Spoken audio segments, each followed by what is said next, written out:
My name is Madronich, and I'm a CIRES scientist working at NOAA at the Global Monitoring Laboratory.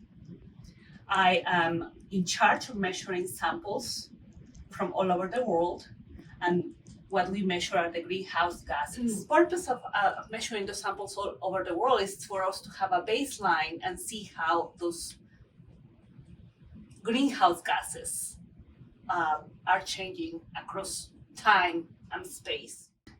The way that we choose our sample places is pristine areas. By that I mean we want zero or no interference with anthropogenic sources. Anthropogenic is human made.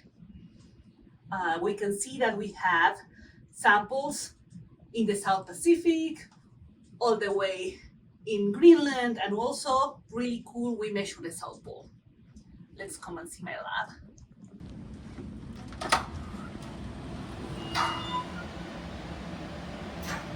Okay. This is where magic works. And actually the name of my instrument is MAGIC, which stands for Measurements of Atmospheric Gases that Influence Climate Change.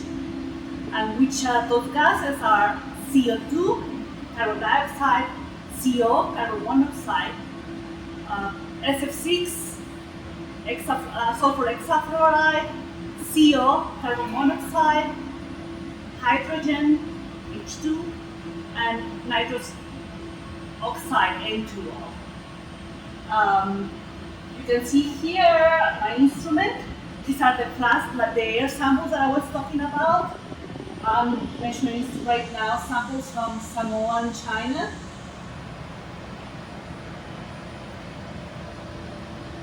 Every day we measure about 32 or 40 flasks. We call this part of the instrument a manifold. Every manifold measures 8 flasks. Each manifold takes 2 hours to measure, so I have to come to the lab, and every 2 hours I have to change manually these flasks. We receive over 10,000 samples from all over the world every year. Every day I take samples, I place it on the instrument, and I measure those 6 gases.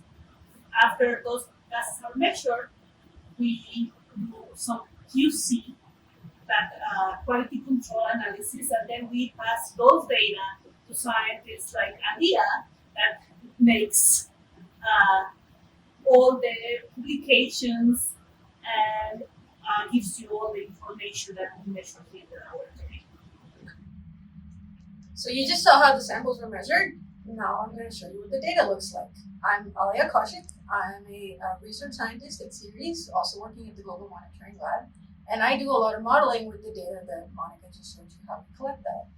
So I'm going to show you this plot that shows how CO2 has changed over time and has changed at all of the different stations that we measure. So what you're going to see here is on the y-axis, I'm going to show you CO2 concentration in parts per million. And then on the x-axis, this is stretching from 90 degrees south to 90 degrees north. And you're going to see a whole bunch of stations pop up on this map. And all of these dots correspond to measurements at those stations. So the 2 main background stations that we use are Mauna Loa, which is going to be colored in red, and South Pole Station, which is colored in blue. So let's see what the data looks like. So our GML record started around about 1979.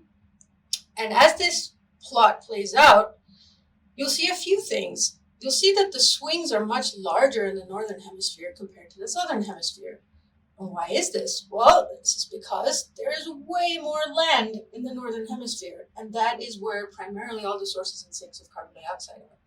I want to point out also that there are some light gray stations, which are considered to be stations that have a lot of local influence, versus the gray stations, which include Mauna Loa and South Pole, which are considered background stations and more representative of a fully mixed atmosphere.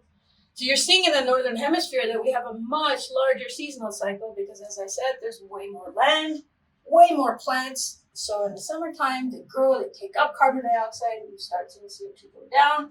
And in the wintertime, these plants respire that carbon back out, so you see CO2 go back up.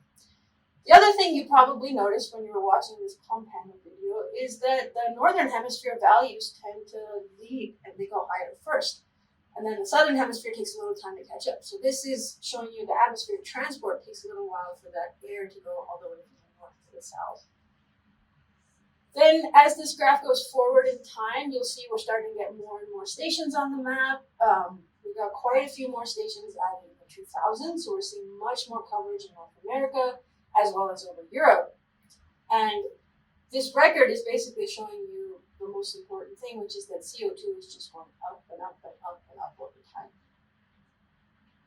Okay, so our more recent data, this goes all the way up to 2022. And what you're going to see here is that the concentration that we end up with in the year 2022 is going to be above 400 ppm, which is pretty high. And it's also about 24% higher than the value that we started out with in 1979. Okay, so that's our current record. We can take this record further back in time. So the green line here is showing you values measured by Charles Keeling's lab. This curve is also called the Keeling curve after Dr. Keeling. And then to go further back from 1958, we look at ice core data. So we measure the CO2 that's trapped in the air bubbles inside the ice cores, and we measure that. And so that's what the data here are showing you. So in pre-industrial times, we were at about 278 parts per million. And then we can go even further back in time, all the way back to 800,000 years ago, and you can see the CO2 in the ice core record. And there's two things that I really want you to notice here. One is that nowhere in this past record that stretches back almost 800,000 years do we see CO2 levels as high as they are today. And also, this rapid increase that you see since the industrial age is also something that's completely unprecedented in historical record. I take all this E13 data and I try to use it to improve ecosystem biospheric modeling of what the land is doing in response to climate change and increasing CO2 in the atmosphere. So this figure behind me shows you a site where we have a long-term record of C13 in black and then the model result being red. So we're seeing two things here. One is that we're actually getting the ups and downs more or less correct, and so the model is actually doing a really good job with the phasing and timing of all of this different uptake.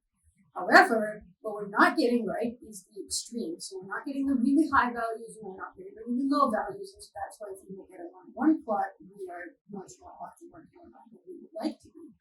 This gives me an indication that there's something I can improve in the biospheric model to try to fit the data better. And therefore, in the future, we should be able to use that model to see how the land is going to respond to climate change. So thank you very much for visiting the Global Monitoring Lab. I am Aleya. Again, I have a background in chemistry and a PhD in atmospheric science, and we invite you to come visit the lab sometime.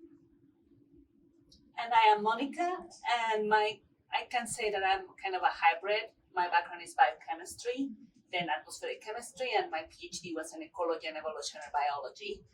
And thank you for visiting us.